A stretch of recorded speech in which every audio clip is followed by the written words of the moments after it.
how to download fonts to Fontail, PixArt, or VideoStar. So first you go to Safari or your browser of choice and search up thefont.com.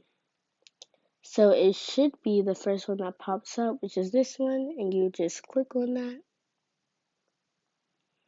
Didn't mean to click on that, but then once you get to the website, it'll show you their recently added fonts.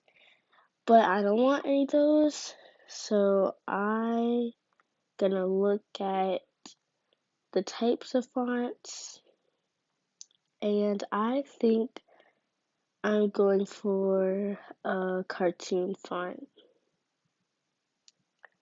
So I'm gonna look at them, see which ones I like, and I really like the bubblegum one, so I'm gonna download this one.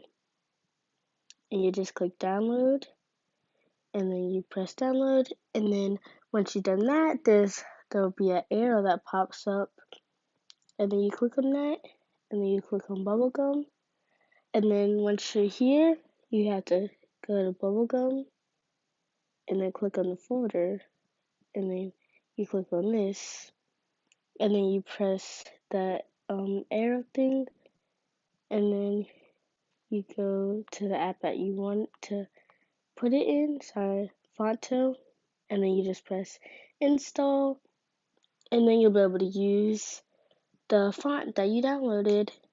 That's all for today. Bye, guys.